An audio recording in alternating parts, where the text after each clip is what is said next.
Hi, and welcome to this Philosophy of Psychology video for week 5 on moral judgment. And today we're going to be talking about the dual process theory as it applies to moral judgment.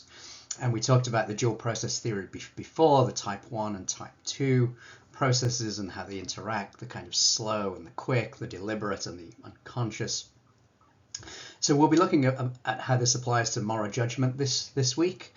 And we'll be looking at works by Jonathan Haidt and Joshua Green, who have different understandings of how emotion and reason sort of come together to make moral judgments. So we came across dual process theory before when we looked at the theory of mind. And dual process theory is a theory that has a lot of, it's been used in a lot of different areas of psychology, and moral psychology is one of the areas where it seems to have been fruitful in developing a view of how we make moral judgments. So our sort of dual processes here are reason-based processes and emotion-based processes, and like the processes we looked at before, we've got one process when we looked at dual process theory. We've got one process which is kind of fast, automatic, and unconscious, and that's the emotion-based processes. And we've got one side which is kind of slow, conscious, deliberate, calculated, and that's the reason-based processes.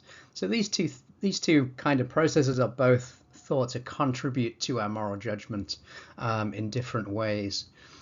So what are they and how do they interact? How are they related to different positions in ethics? As we'll see, there's an idea from Joshua Green that they can be mapped onto utilitarianism and deontology, two very sort of well-known ethical theories, and maybe they're sort of aligned with these two ideas. So we'll take a look at that in this presentation. So what are moral judgments, first of all? And Tyrrell comes up with this idea that moral judgments are responses to perceived harms. And the idea here is that there are sort of two kinds of violations. There's like a conventional rule violation, when you violate a conventional rule about something, leaving a window open or something, and moral rule violations, and their sort of difference from our sort of conventional rule violations.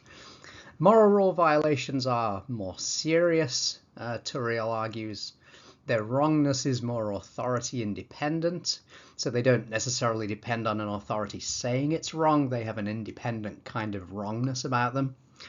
They're more universal than wrongness of conventional violations, so they sort of have a wider site of application. They apply everywhere. They're universal, and they're justified in terms of harm.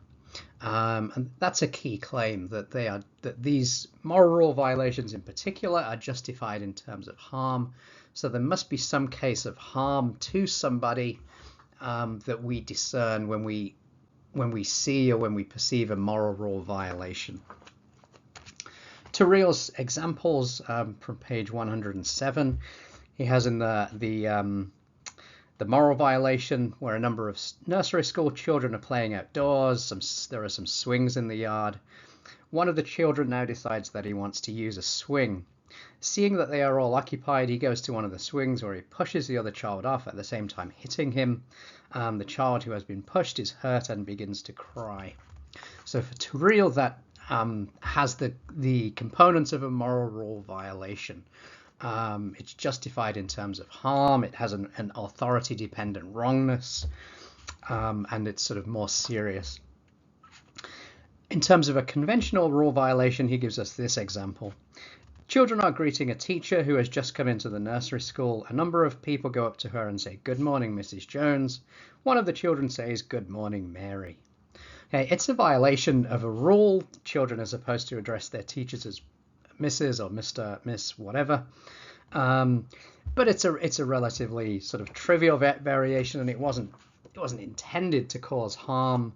It was, it was a mistake. The child didn't understand the rule, but there's no kind of moral sort of charge to what the child did. It's not as serious. It's not as sort of wrong as we consider moral violations.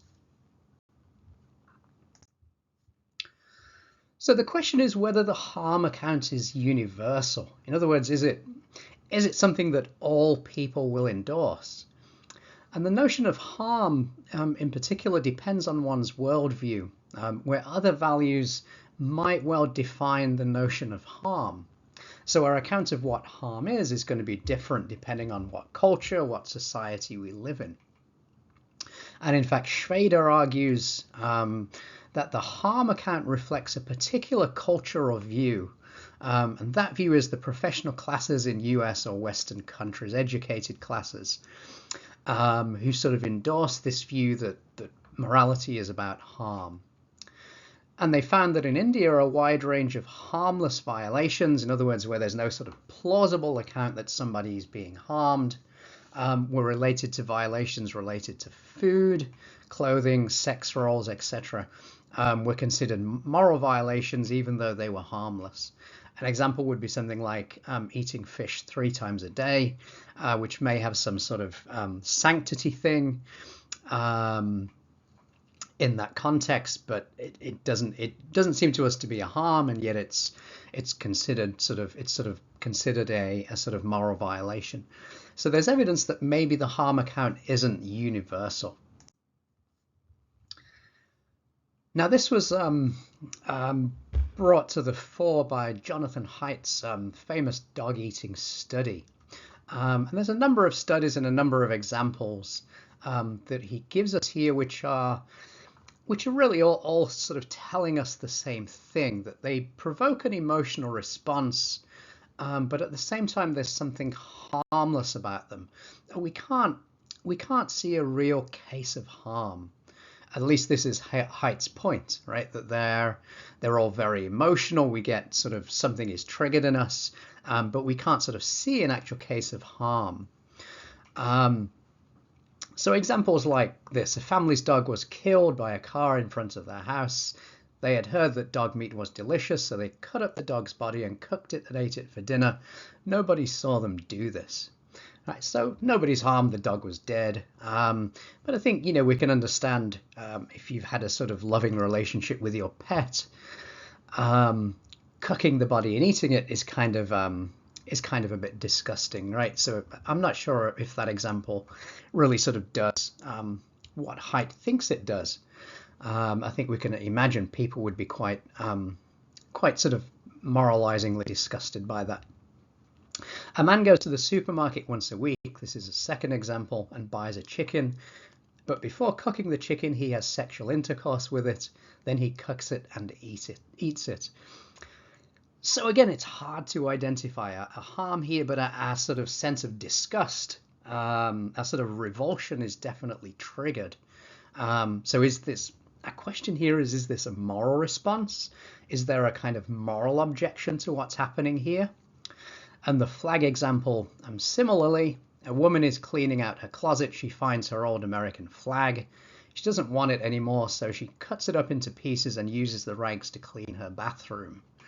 Again, where's the harm? And yet we feel there's a kind of something's being violated, right? There's some sort of sanctity perhaps that's being violated. It causes an emotional reaction, perhaps not in everybody, but certainly in a lot of people.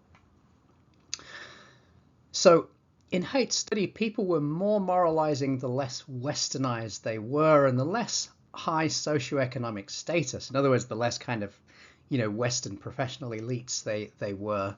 They tended to sort of moralize these stories more and say that there is something morally wrong with them, even though there's no sort of discernible case of harm, it would seem.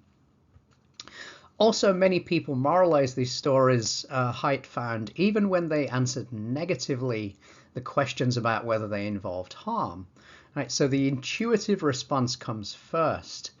And then subsequently, people may be inclined to offer a kind of post hoc rationalization. And this is part of Haidt's view that it's really emotion that's doing the work in our sort of moral judgment. Rationality, our sort of reason, it may offer a reason after the fact. It may sort of come up with something that looks right. But that's just what he calls a post hoc rationalization. Post hoc meaning just after the fact. So once emotion has made the decision, reason might come in and try to rationalize it. But it's emotion that's sort of doing the work. So that's sort of Haidt's general view about how moral judgment works. From this idea, Haidt develops this idea of moral foundations.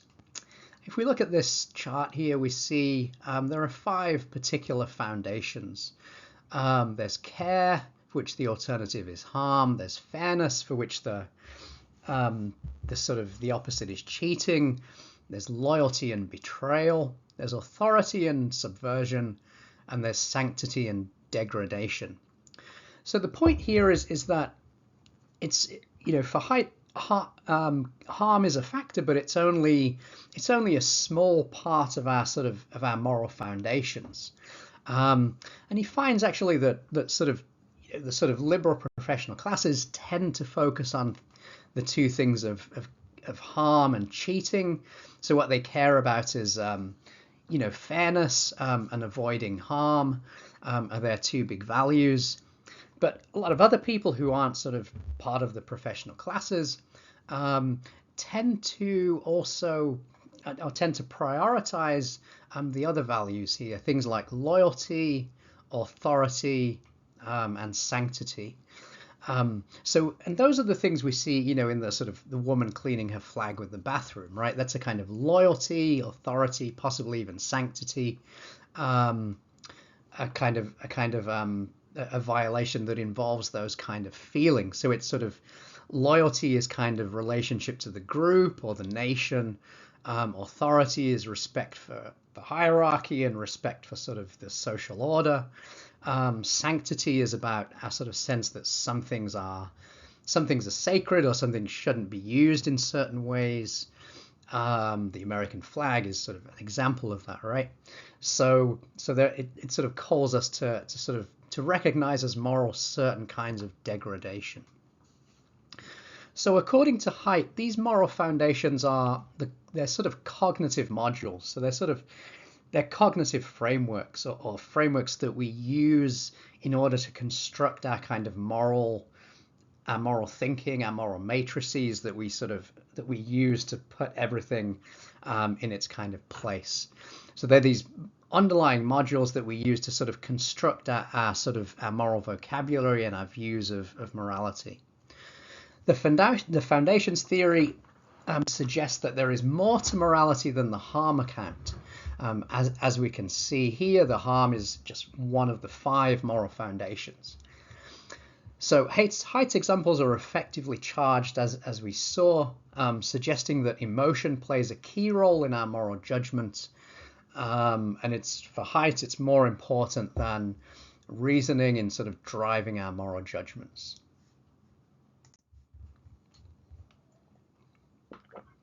So we can think of 2 ways in which emotion might influence moral judgment. We can speak of a sort of causal relation, that's called causal moral sentimentalism, and we can speak of a sort of constitutive relation called constitutive moral sentimentalism. And the question is whether moral judgments are caused by effective inputs, right? Are they caused by our emotions, our feelings, or are they partly constituted by them? In other words, is what it means to be a particular moral judgment constituted by a certain emotion? Is that what it means to have a moral judgment, or are they just kind of caused by them? So the relation is different here, whether moral judgments are whether emotions are in fact the sort of constitutive parts of moral judgment, or whether they just sort of cause them. And of course, this is along with reasoning, and we have to see what kind of role reasoning plays as well. Okay, so we've got 3 different models of interaction, of how we might think of the interaction here between reason and emotion in moral thinking. as we said, emotion and reason might be thought of as typical kind of type 1 and type 2 processes in a dual process account. So in a lawyer-client model, the emotional type 1 processes are dominant, and the role of reasoning is simply to rationalize whatever the output of emotional driven processes is. So like a lawyer, reason just sort of rationalizes and sort of comes up with reasons why the emotions kind of instant decisions are correct. And this is, as we saw, this is what Haidt calls post hoc rationalization. Haidt does not actually say with Hume that reason is a slave of the passions, because he says lawyers sometimes refuse to go along with their clients. So maybe in extreme cases, reason can sort of refuse to rationalize what emotion is proposing. Critics will, of course, say that this minimizes the role of reason in moral judgment, and thinks of humans more as like non-human animals who are not responsive to reason. For people who think that reason is a sort of central capacity of what it means to be human, you're going to object to this sort of view if you hold that idea of reason, because it really minimizes the role that our reasoning plays in sort of driving our judgments and our sense of who we are. The two other models, the parallel competitive model, of course, suggests that they are running on parallel and sort of competing for attention, or competing to be the winner. On the default intervention model, it's sort of emotional processes, the quick automatic processes that are the default, and reason will intervene in cases where there seems to be a problem or a mismatch, or a sort of, or there's something that doesn't quite seem to be right, and reason can sort of come on the scene and overrule, but it's usually emotion in the driving seat. So these are the three models of interaction.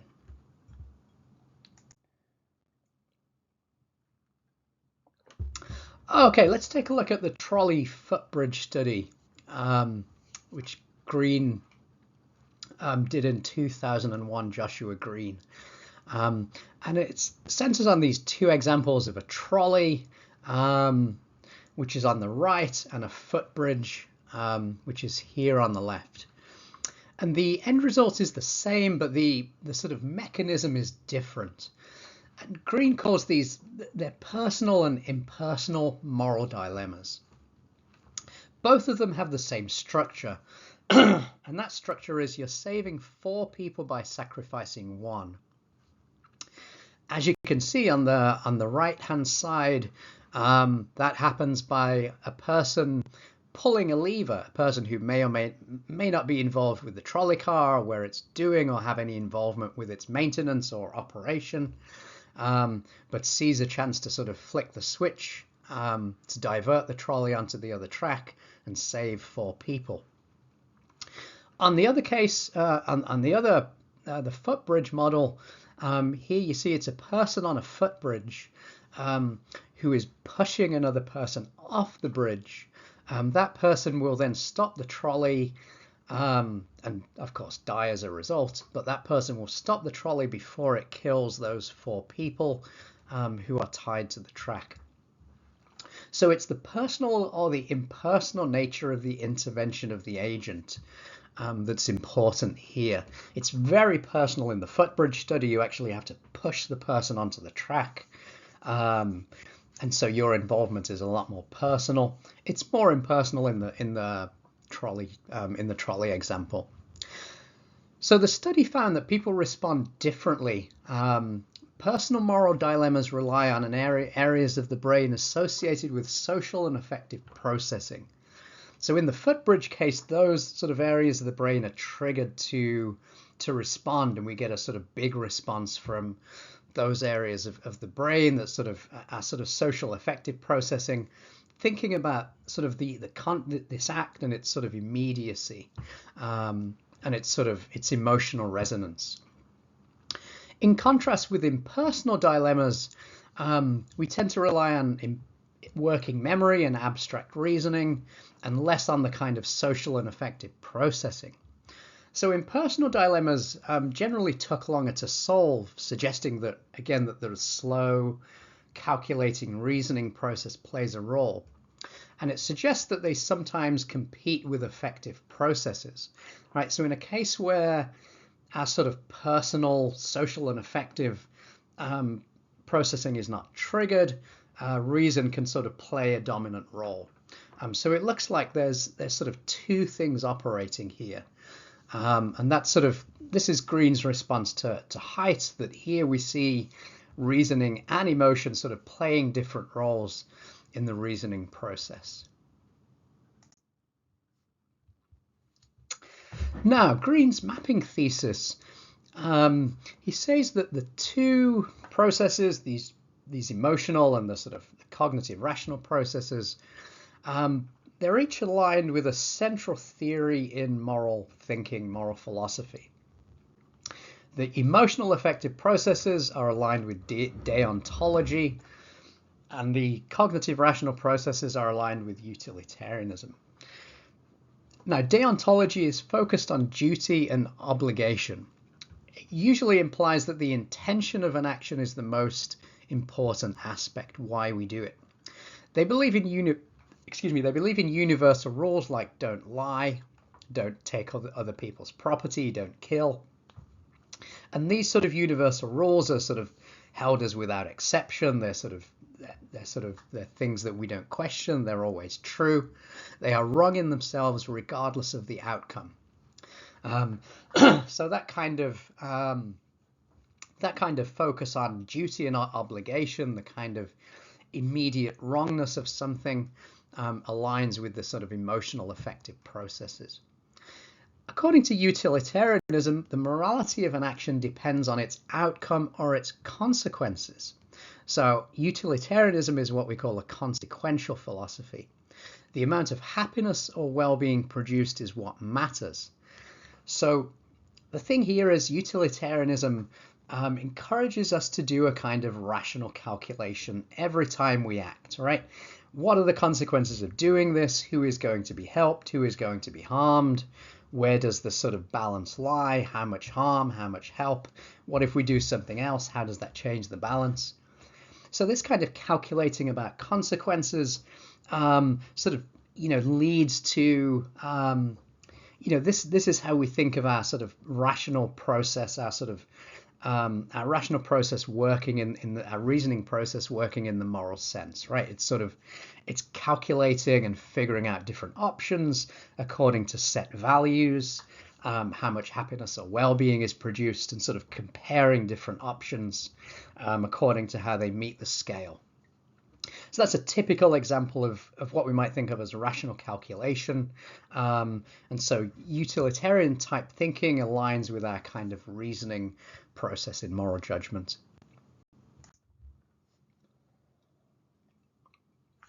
So here we can see the two ideas, deontology and utilitarianism, mapped onto the personal and impersonal moral dilemmas. So deontological claims are typically produced by effective processes, and utilitarianism maximizing claims by rational processes. So the option of not pushing the stranger off the bridge reflects the deontological idea that people's rights cannot be violated, even if the outcome might be better for others. So the reservations people have here have this kind of deontological focus that you can't violate some people's rights to make other people better off. When people endorse pulling the lever here to change the track of the train, it reflects the sacrificial response in line with the utilitarian view that what matters is maximizing overall happiness. So you're comparing two scenarios, comparing two outcomes and saying, how do they measure in this calculation? How much happiness, how much well-being? So that seems to be a kind of rational approach to morality. So the textbook uses this idea of up close and personal as a kind of way of sort of distinguishing this idea. It's a reference to Green's claim that deontology is unreliable. and not a good guide in many contexts. So the idea here is that people sort of Green basically dismisses the idea of ontology as a sort of unreliable thing. It's just based on our up close and personal reactions. So the psychological essence of deontology, he says, lies with the affective processes that are tracking something irrelevant to morality, namely how up close and personal our transgression is. And we see that in the footbridge case, right? That it's the up close and personal nature of it that matters. But he says sacrificing someone's life in an up close and personal way and sacrificing someone's life in a distant and impersonal manner do not seem to be morally different, right? They don't seem to be sort of morally different things. It's just the way our sort of affective processes get sort of bound up with this all up close and personal idea that Green is saying doesn't really matter morally. I'm not totally convinced by this argument.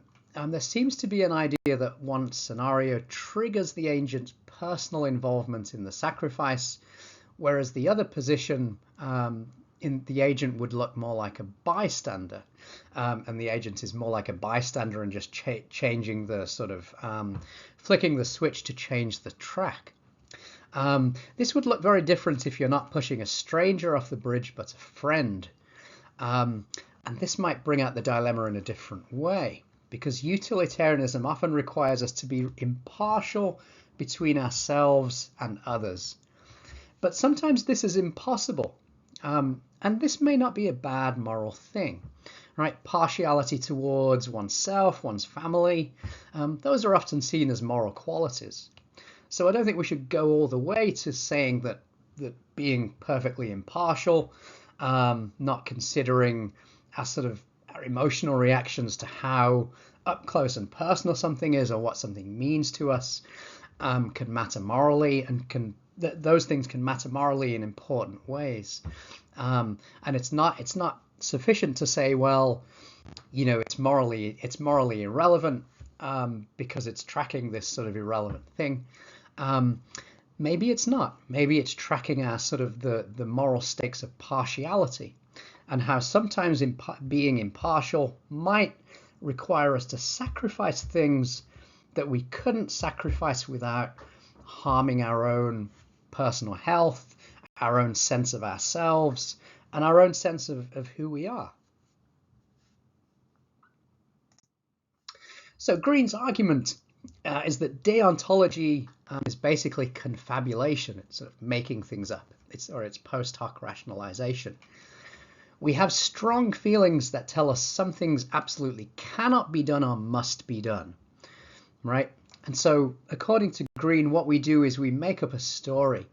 There must be rights that people have not to be used or sacrificed, and the rights or duties are therefore post hoc rationalizations of affective processes. They're not adding anything to them, they're just sort of rationalizing our sort of affective reactions when we say something cannot be done, something must be done. And so we use the terms like rights and absolute terms like that to sort of to sort of rationalize what we mean when we have these emotional responses. But according to Green, they're not. They're just rationalizations. And that's all we're doing with deontology is sort of confabulating, telling stories to sort of justify our emotional reactions, which he doesn't believe, as we saw, are ultimately justifiable. Now, I want us to think, as we come to the end of this lecture, about how we might think about reason and emotion, not as sort of in conflict here or not as sort of, you know, competing, but sort of working together almost. Is there a more kind of harmonious story we can tell? And it may be that we can start to sort of get that story by going back to the ancient Chinese philosopher Mencius and his theory of the four sprouts.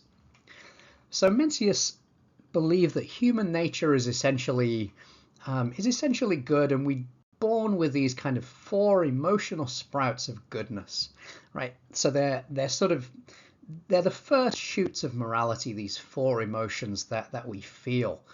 And they're what he identifies as the feeling of right and wrong, which is the original source of wisdom, the feeling of modesty and complacence, which is the original source of propriety, the feeling of shame and dislike, which is the original source of righteousness, the feeling of compassion, which is the original source of our sense of humanity, what Mencius calls Ren.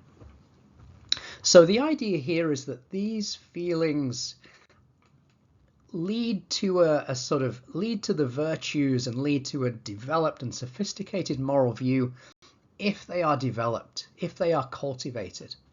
But they must be cultivated. And if they're not cultivated, if they're not developed, if they're put in a harsh environment, right, where compassion is not promoted, that sprout is going to wither, right? It's going to wither and weaken and perish over time. So there's an argument here that our sort of moral feelings have these, our moral intuitions have these four emotional roots. But the emotional roots themselves are not sufficient, right? We have to sort of cultivate them and grow them through what we do, through our thinking, through our sort of personal development, in order for them to develop into sort of full-blown moral virtues, right? It's the emotion by itself has to be sort of developed and cultivated. So this idea of our reasoning cultivating our emotion gives us one example of how we might think of a kind of harmony or a kind of a unity of emotion and reason in moral thinking rather than a kind of opposition. And we can see this as well if we think of interaction. Is there interaction between emotion and reasoning, and between reasoning and emotion in moral thinking? So how does emotion, or how might emotion affect reasoning? Well, we know about motivated reasoning. Think of a sports fan who is convinced that her team is going to win a particular game. A smoker who is convinced that cigarettes are not unhealthy. We're all guilty of motivated reasoning. We all sort of fall into that trap on occasions. It's a sort of common thing where we can see our emotions sort of driving our reaction, driving our reasoning. Now, sociopathy means that people's gut reactions to pros and cons of their possible choices are impaired.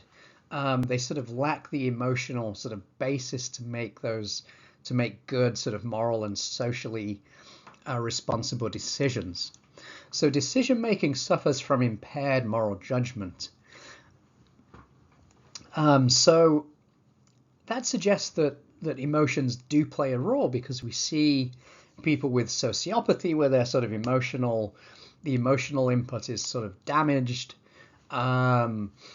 We see evidence of impaired moral thinking and impaired moral judgment. On the other side, we can see reasoning affects emotion.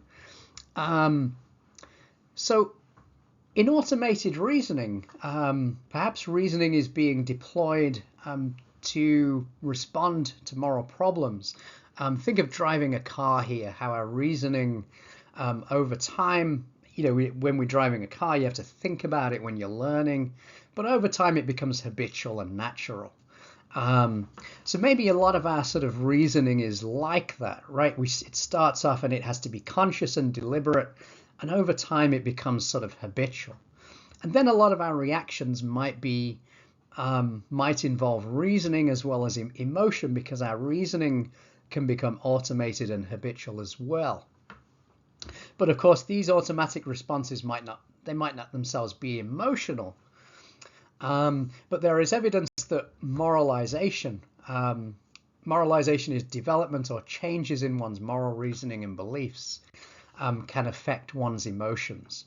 So changes in moral, like when you moralize, when you develop or change your moral reasoning, it can have a sort of a knock-on influence on your emotions. For example, ex-smokers might regard smoking as not simply something to avoid, but as disgusting, right? previously smoked and sort of enjoyed it, but they now regard it, their views have sort of come to the view that smoking is a, you know, their emotions have taken on this idea of disgust because they've changed their moral reasoning.